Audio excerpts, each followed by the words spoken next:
First of all, let me welcome you to this pre-orientation webinar for undergraduate entrance to Richmond for spring 2026. Hopefully you are joining us as a year two starter or a visiting student joining us in an undergraduate program. This webinar will tell you a little bit about student support at Richmond, but also about our upcoming orientation, which starts on the 12th of January.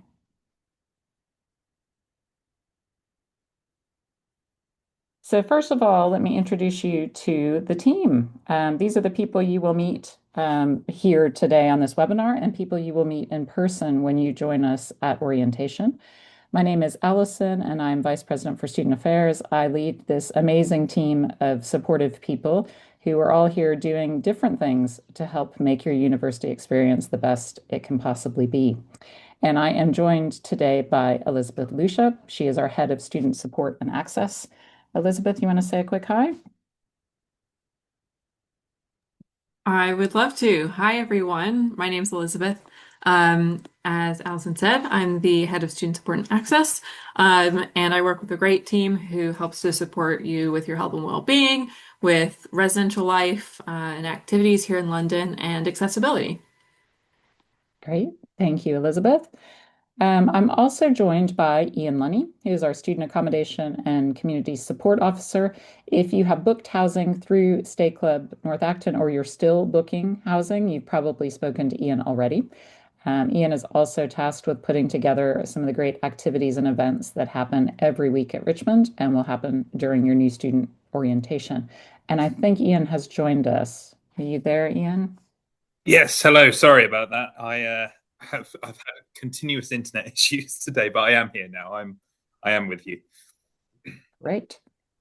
So Ian, you will meet at orientation, but you may have been in contact with him already. If you're still waiting to book or haven't booked accommodation yet, Ian's going to tell you a little bit about that later in our presentation today. Right beside Ian is Beth Prescott. She's our Student Health and Wellbeing Officer, and she can help you with all things well-being. Beth is a great person to talk to about balancing your life at university, taking on new responsibilities, and putting your health first. Beth, would you like to say hello? Yes, hello everyone. My name is Beth. As Alison said, I am your Student Health and Wellbeing Officer. So if you have any concerns or queries relating to your health, whether that be physical health or mental health, I'm always happy to support. I also run lots of events here, so lots of fun things to get everybody talking and engaged. So yeah, looking forward to meeting you all. Great, thank you, Beth. Alice Fillingham is our Student Accessibility Officer. She is not with us today, but Alice is somebody you can speak to about getting support for a special educational need. Maybe in the past you have used tutoring or note-taking support, or you have extra time on exams or a dedicated room, a quiet room without distractions for exams or assessments. Alice is a good person to talk to about all of this. And if you do have some of those concessions that you're using either at a home university right now or perhaps at your high school or college, if you can send those documents on to Alice, she will review them before you arrive and put together a personalized support plan just for you. Down on our second row there, two people who make up our UKVI compliance team. UKVI is United Kingdom Visas and Immigration. We have Catherine, who is our compliance manager, and Chi, who's our compliance assistant. They will be talking to you a little later today about student route visas and visiting student visas or visiting visas to the UK, and are here to answer all questions about immigration. Catherine, would you like to say hello? Yes, hi. Hi everybody. My name is Catherine, as you've just I've been introduced to you. I'm looking forward to meeting you all. I'll probably be one of the first people that you meet on campus during orientation to do immigration document checks, and also here throughout the semester to help with any immigration questions right throughout your whole course up until hopefully you might be interested in applying for something called the graduate route visa. So the whole way through the process. So I'll be speaking a little bit later as well. Great. Thanks, Catherine. And Chi, would you like to say a quick hi? Hi everyone. So I think Catherine already said all. So if you have any questions visa related, feel free to contact us. I'm looking forward to see you guys soon. Great, thank you. Okay, and next to Chi are Maria and Ragad. They make up our career services team. Maria is our career support officer, and Ragad is our international internship officer. We think it's never too early to start talking to you about careers and employability. And with that in mind, I have invited both of them to join us today, and they look forward to meeting you at orientation. Maria, would you like to say a quick hi first? Hi, I'm Maria. Welcome to everybody. I look forward to seeing you in our campus. I will be there to help you, to introduce you to our university's employability platform, Handshake, to help you with your CV or skills building, and introduce you to Richmond Leadership Academy Awards. Looking forward to see you in person. Great, thanks, Maria. And Ragad. Hi, everybody. As Alison mentioned, I'm Ragad and I'm the internship officer here at Richmond. I'm not going to keep you long. I'm just going to follow what Maria had mentioned. We're here to help support you with your CVs and cover letters whenever career/internship inquiries you might have. We're here to support, and I look forward to meeting each and every one of you come orientation time. Great, thanks, Ragad.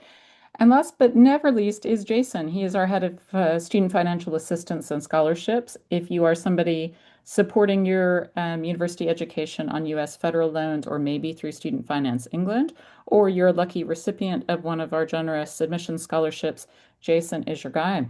And he can tell you all about financial support and scholarships. Jason, I think you're there. Do you want to say a quick hi?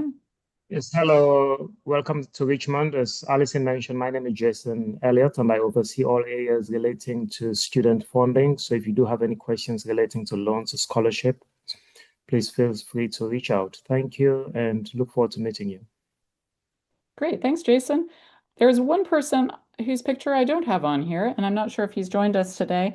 Elliot Kitchen is our RIESA Student Support Officer. If you are somebody studying with us in Leeds on our International Sports Management program, you will meet Elliot very soon, as he will be a pivotal figure in your student experience at Leeds. Elliot has just joined the team, and we're really excited to have him with us. So beyond us there in student affairs, we have also with us Gemma Hadji-George, who is our head of admissions, and likely through the process of being admitted, you have met Gemma. Gemma is somebody who has a lot of experience with Richmond University students in our programs. Gemma, are you there? Do you want to say a quick hi?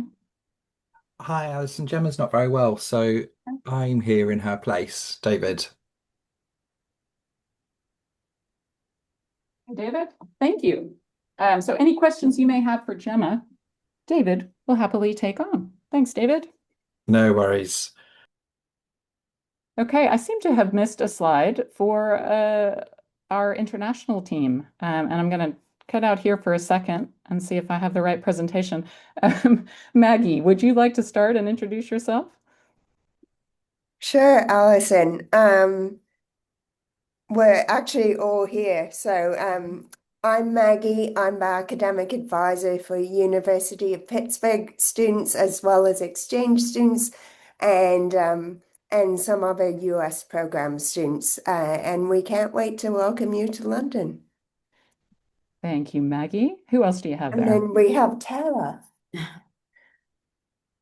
Hello, I'm Tara Ahn, and I'm fairly new to Richmond. I am the International Programs Liaison, and I work with students from France and Africa and Latin America and some of the US schools. And I look forward to meeting you. No problem. Yeah. Yeah. Hi, everybody. Can you hear me? Yes. Hi, everybody. My name is Kara. I'm the North American Programs Coordinator at Richmond, and I'm the academic advisor for USD students, University of San Diego, and some of other US students as well coming this spring. I'm sure I go in touch with most all of you for class registration, and I look forward to meeting you in January. Great, thank you. And sorry about that, guys. I did find the right slide. There they are, the International Programs team, and Gemma, who is replaced by the lovely David today. Okay, so let's get started. To get ready for your arrival at Richmond, we have allocated you a university email account, and your email is on Outlook. So you can go to outlook.office.com. Your university email address will be your student ID number, and that's the one that starts with all the zeros and is 9 digits long. It will be that number at richmond.ac.uk.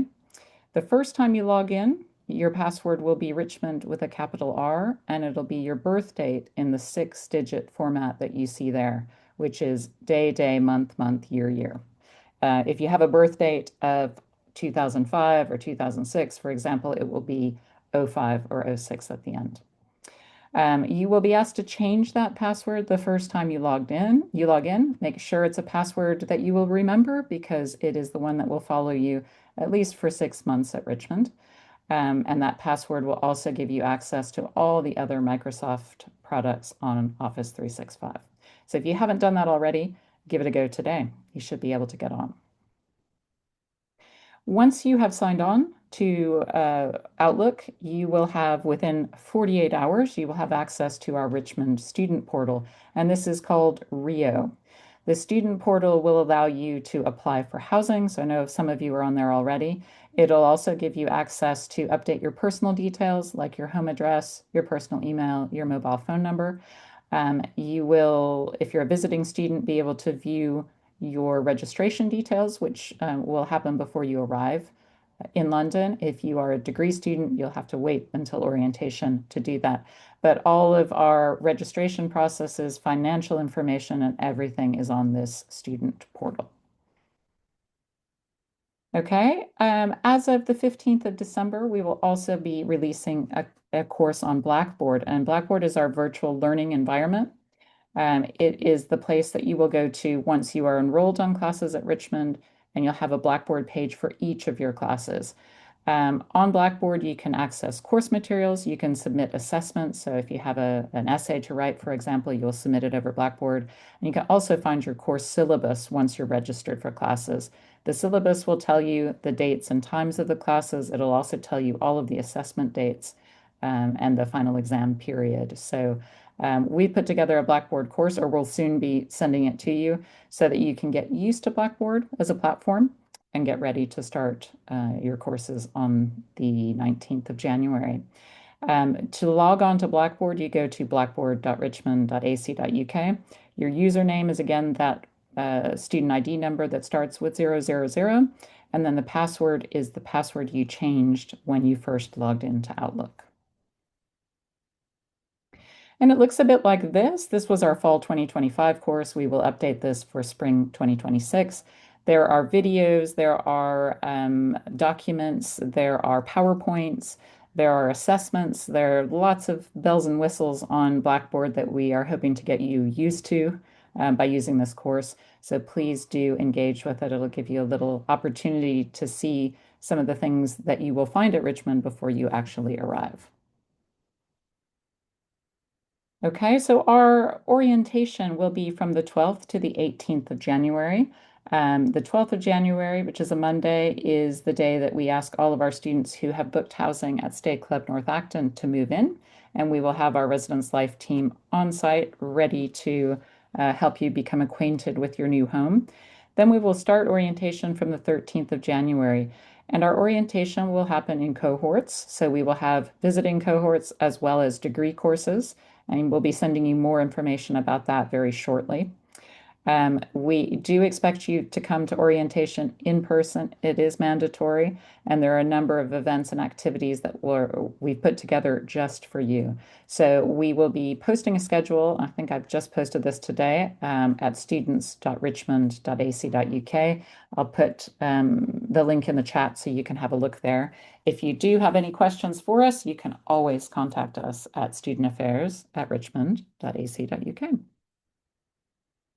So what will January's orientation week cover? Well, it will cover airport collection on Monday, the 12th of January. There will be a residential check-in on the same Monday with Stay Club. And following that, there will be several days of document checks, visa and immigration seminars, university accessing university systems seminar, a Life in London seminar, campus tours, of course.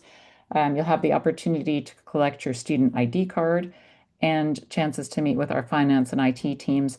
We do run social activities and events throughout the week, and we will have some sessions specifically for visiting students, a session specifically for parents and guardians, and we'll have a welcome from our Student Government Association, who is our representative body for students at Richmond. Okay, so I'm going to move on to student accommodation. Ian, I don't know how your internet's doing, but if you'd We'll like see. to jump in here, yeah, give it a go. We'll see. You know, I can start, and then, you know, if it goes off the rails, you can always take over. But yes, thank you, Alison, for handing over to me about the accommodation. Some of you here will be living in our provided accommodation, which is Stay Club North Acton. Lots of you would have already had an offer sent to you with a deposit to pay for. If you have not and you have applied, don't stress, because we do have availability still there in excess. So you will still be provided accommodation and a room at Stay Club. Even if you haven't had an offer sent to you by Richmond, you will have a place there if you have already applied. Stay Club is a great accommodation. It has lots and lots of amenities, which are listed here. Some of the best ones is there is a full cinema room, which is great. There is also a gym on the site of the accommodation, which is really good too. You can also, if you'd like, have breakfast or lunch provided to you, or both. There will be information sent to you already. And if you haven't received that, just drop an email to myself, which is lunny@richmond.ac.uk, or to the Student Affairs email, and that will get sent over to me anyway, and I can send over the form for you to apply for the meals. There is also just a cafe on site as well, and there's also staff at all times. And we also have our RA resident life teams. We have our resident assistants and directors. So if you have any concerns or worries, there's always somebody on site to support you. In terms of transport, there is a bus, which takes about 34 minutes. And there's also the Overground, which is part of the tube service in London. Some of you might be aware of Transport for London, but we will be going through all of that at orientation. So if you do have any questions regarding transport, don't worry too much. Again, you can always ask beforehand and we can explain a bit of that. But we do have an orientation talk which goes into quite a lot of detail about how to travel around London and what you might need. So we have lots of programs and events planned as well. So when you do come on orientation, if you're living at Stay Club, you'll meet myself and the team to greet you and show you to your room. All rooms are single with your own kitchen and bathroom. The bed size, which is a common question that I hear, so I'll just answer it now, is it's a 3/4 bed. So it's just a bit bigger than a single, but just a little bit smaller than a double. So bigger than a single, smaller than a double. I think that's pretty much everything. As I say, if you haven't received an offer, do not stress. We will be getting in contact with you, or Stay Club will be getting in contact with you directly. If you have received an offer and paid your deposit, that's great. You're pretty much sorted. And you just need to come on orientation. I think that's everything. Alison, you might want to. I think that's pretty much everything. Sounds great. Yeah, and as Ian said, you know, if you haven't booked housing yet, and you're still planning on coming to join us in January, it's not a problem. We can find a way to find you a room.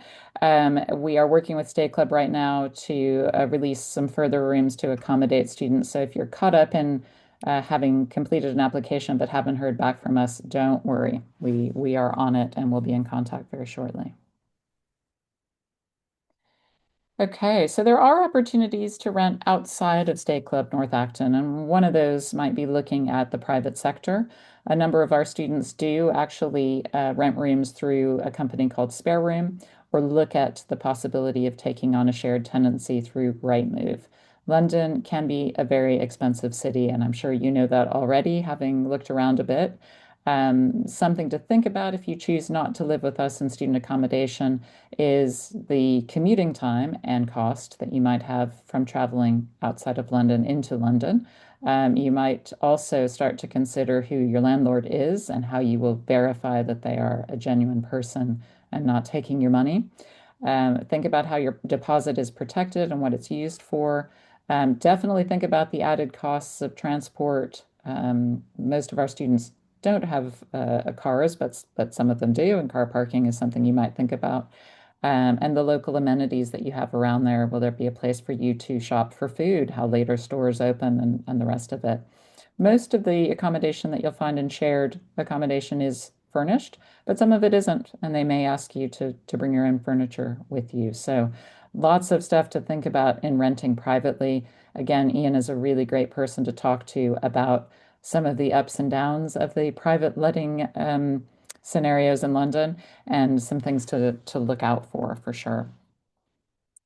One of the things we do encourage you to do before you come to London is to join one of our WhatsApp groups, and I will be putting that information into the chat in a minute.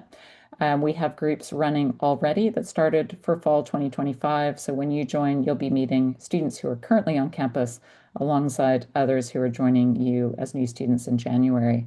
There will be groups for social sciences and humanities, maths, computer science, and software engineering, business, economics and finance, communications and media, and also a visiting student group. So join one of those and start to meet people now. One of the questions I get most often about coming to London is how can you manage your money? Things are quite expensive, and in your head, you're probably converting to your home currency and thinking, how can I afford this on a daily or weekly basis? Well, some numbers to keep you thinking. Most people in the UK spend around 40 to 50 pounds per week on household food. That's for an individual. It does not include takeaways, so ordering out and bringing it in, or restaurant meals. The average monthly rent in London for a single room is £850. So that is quite substantial, and you can see the rising costs when you look at London-based accommodation. Your first term in London is likely to be the most expensive as you start to come to terms with the cost of things and you're finding new ways to save money. Make sure when you start to budget that you're looking at travel as well as study and working out ways that you can enjoy time with friends. There are lots of free and low cost ways that you can do that, and we are really supportive in showing you those different ways and presenting them to you on a weekly basis through our newsletter and also on our calendar. If you do plan to rent, start thinking also about utilities. Of course, you will need Wi-Fi, but you'll also have to set up heating and electricity, gas and water. Think about extra costs, think about your deposit. And then there's the TV license, which is really unique to the UK, but you are required to have one if you have a TV in your house. So one of the things you can do on a student route visa, if you're coming to study a degree course with us, is work part-time. And you are entitled on a student route visa to work 20 hours per week during term time and full-time outside of term time. So some of the top tips we have from students are to pick a schedule that works well. Obviously, you're here to study primarily. Getting a part-time job is an addition. So as a student, you've got to put your studies first. Consider where you might work close to either your home or to campus. And we do have some on-campus jobs. In fact, my department employs probably the most students across campus compared to other departments.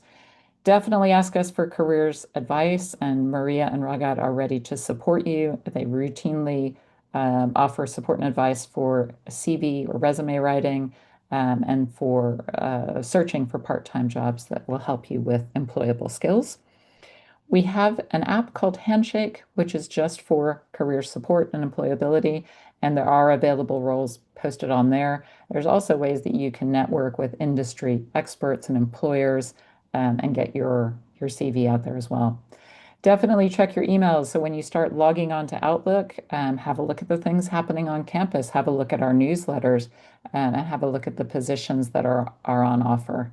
Don't be shy about approaching local businesses. In fact, we are on a high street in West London called Chiswick High Road, and there are lots of businesses, particularly retail, restaurants, and cafes that will be able to offer positions part-time for students. Definitely connect with other Richmond students. If someone has a part-time job, they may know that their employer is also looking for additional service, and they can give you a really good idea of what it's like working there. And just to give you an idea, the London living wage is currently £13.85 per hour. The national minimum wage is £12.21 for anyone 21 years old or older.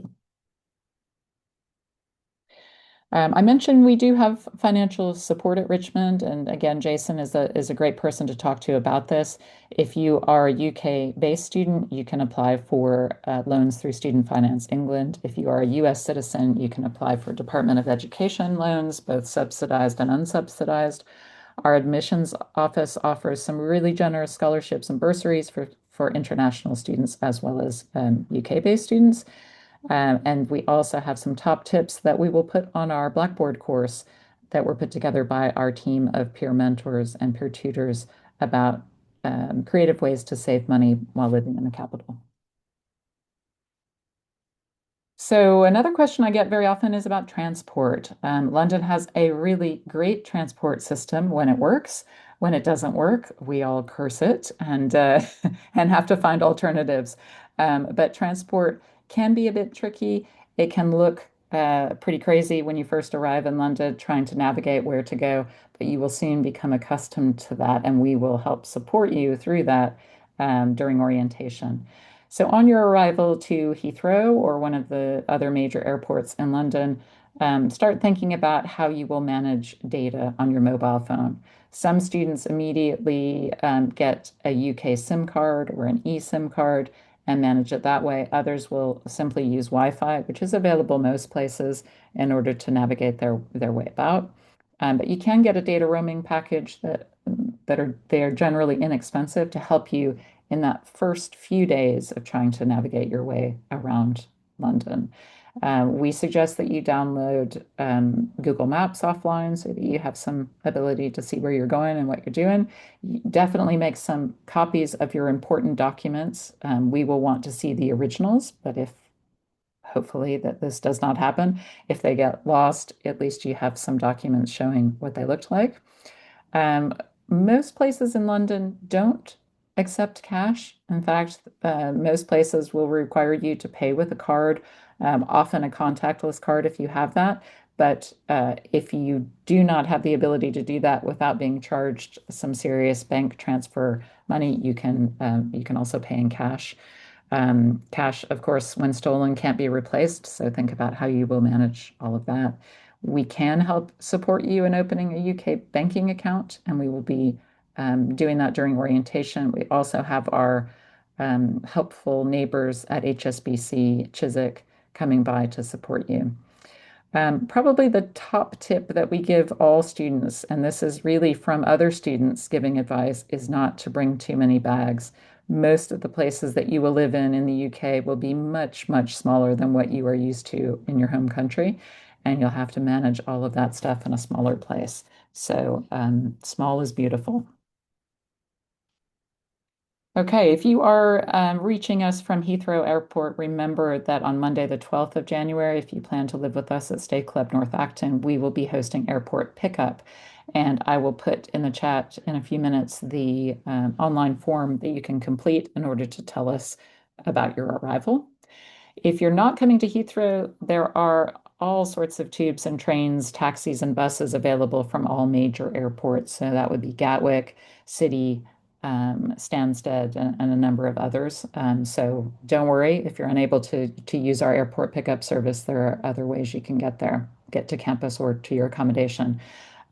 Public transport information is live on Google Maps. There's also an app that you can get called Citymapper that's really useful to see live times of departures for transport around London. Again, we're hosting Airport Collection on the 12th of January. If you would like to take part in that service, make sure you complete that form. Okay, so while you're in London, of course, you will want to travel, and we encourage you to do that. We also encourage you to do that at a discount, and you can do that by applying for a 18+ student Oyster card. We'll give you more information about how to do this when you arrive for orientation. The photo card will have your picture on it. It'll also give the start and end date of your course, and it will give you 30% off of weekly and monthly travel within all of the zones in London. It doesn't work on daily travel. In fact, a contactless card is the same amount of payment as a photo card for daily travel, but for weekly, you would get 30% off. So travel in London is by zones, and Chiswick Park, where we are located, where the campus is located, is in Zone 3. Many of our students live in zones 4, 5, 6, or farther out. Some of our students live in zones 2 and 1 as well, and that's where most of the action in London happens around Zone 1. If you're living in Stay Club North Acton, you will be living in Zone 3, so your transport from Zone 3 to Zone 3 will be fairly inexpensive as you're staying in the same zone.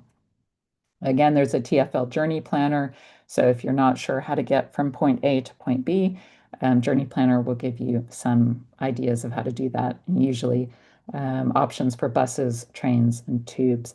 And TfL, by the way, is called Transport for London, and includes all of the rail and buses and trams. Okay, if you're joining us from overseas, you will be joining us through a student visa, right? And probably you have already, we hope, already started to apply for this.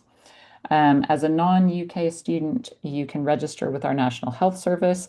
And as somebody who has applied for a student route visa, you have, of course, paid an international health surcharge that allows you to do this. That means that your health care, once you arrive, will be covered entirely.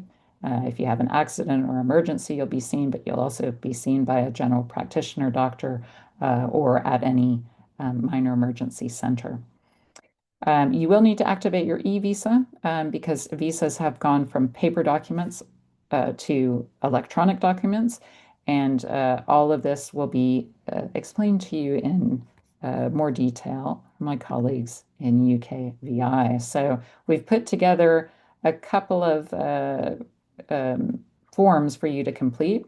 One link there is how to generate a share code, which basically tells us what your visa is. You complete a new student share code form, putting in the share code and your birth date from your from the prove your immigration status, and then you can, if you haven't set up your e-visa yet, you can get some information there from that link. But I'm going to pass it over now to Catherine, who's going to tell you a little bit about visas. Yes, thank you, Alison. So this is for students who are here for more than one semester then. So you would be on a student route visa. So for our visitors who are here for one semester, you do need to bring some documentation too. But I would just firstly talk about the student route visa. So when you first come to campus, the first day, you'll do something called document checks. So you need to do that to be able to go on and fully sort of register and get your timetable and be ready to start classes. So we have to make sure that we've got the right documents first of all. So everybody will need to bring your original passport. So not obviously showing us on your phone or printout or anything like that. We need to see the original passport, and we'll just take a copy of the details page of your passport for your student file just to see that we've verified that it's you. And also, really beforehand, you should have sent us, as Alice just mentioned, a share code so that we can view your e-visa. But if you haven't, for whatever reason, you'll need to give us a share code there and then so that we can go on and verify it and see your visa and download a copy of that to your student file as well. If you haven't obviously set that up, there'll be information to how to do that beforehand in your visa decision email. What we'll also need to see as well is evidence of date of entry to the UK, and that's really important so we can check you didn't arrive before the start date of your student visa. So that will depend probably on your nationality, because I know some nationalities can use the e-gate, so you just go through the electronic gates, you don't actually see an actual person, so they don't stamp anything. If that's you, so you don't get any stamp, then we'll need to see a boarding pass. That's usually the only way really, or evidence of your tickets. So it would have your name, the date of entry into the UK. So we'll just need to check that that's not before the start date of your visa. If you're from some other countries around the world, not the USA or Europe, you may get a stamp in your passport. So we'll just need to see that and take a photo of that as well. So really important that you do not travel before the start date. I just want to say for the visitors though, we also, who are coming for one semester, you'll need to bring your original passport as well. So that's everybody. And you'll also need to show proof of entry of date to the UK as well. So that's for every type of student who's coming from outside the UK. Okay. Oh, is that any other one slide? I thought we had more on visas, but I guess you did too, Catherine. yeah, I think okay, never mind. I think you kind of covered it with saying about send us your share code. I don't know if you can just go back a couple of slides just to show that again. The other one, sorry, before then. So there's kind of two ways we can generate the share code on ViewImprove. Make sure you follow the instructions in your visa decision email to create it. Then go on to ViewImprove, get a share code, and you can send it either in that form there to us, which is a Microsoft form, or you can also upload it to something called Enrolli, which is like the CAS portal, which you'll be using to upload. You can even upload boarding passes, or not boarding passes, or flight tickets as well, which could be proof of entry to the UK. So that's important. That's a good point to know as well.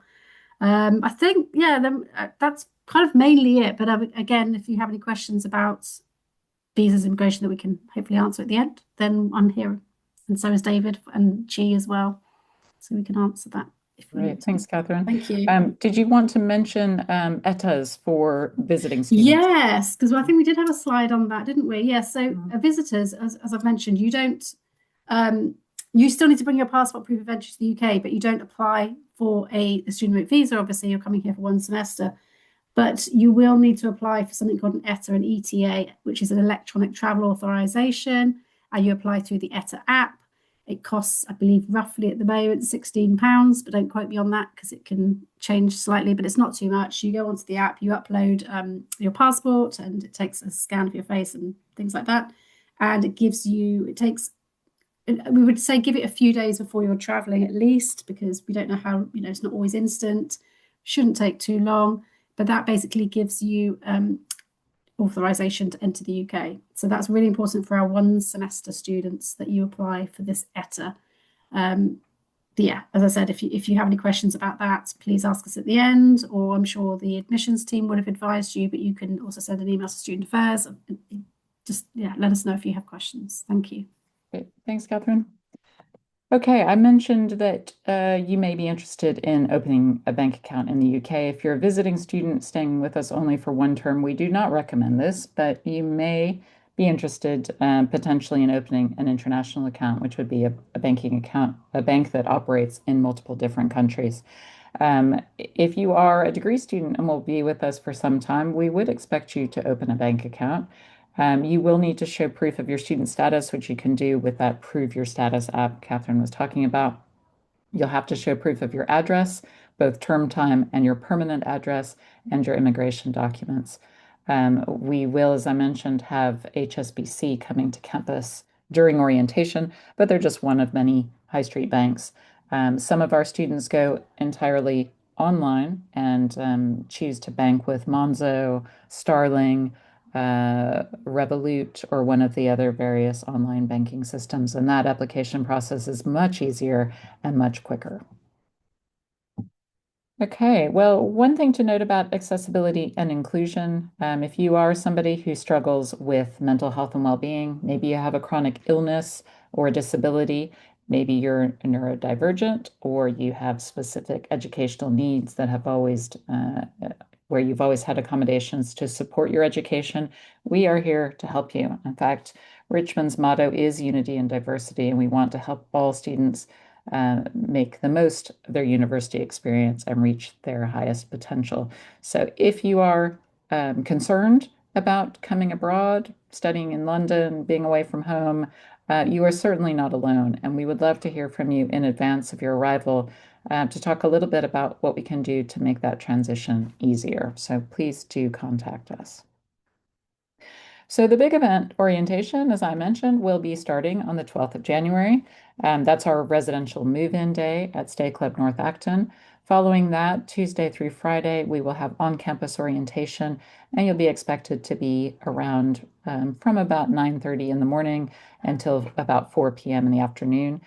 Again, the orientation will be by cohort, and we will be contacting you to tell you which cohort you will be in. We'll also post some more information on our student-facing website so you know what to expect. Following a weekend of events after orientation, you will start your classes on Monday, the 19th of January. And then throughout the term, we'll be hosting activities and events to help you get used to campus, our local area, and London. Lots of fun and exciting things going on and lots of things to get involved in. So we hope you will take part in all of those things. Good ways to stay informed of all of this are, of course, looking at your emails as regularly as you can. We'll also be posting events and activities on our Blackboard course, and we'll send them over our WhatsApp channels as well. So I think that is a bit of everything from me. I'm going to stop sharing now. And I'm going to put in the chat some of the links that we've been talking about related to getting prepared for orientation. But I'm going to turn it over to you for questions, and I will stop talking. I'll stop recording now.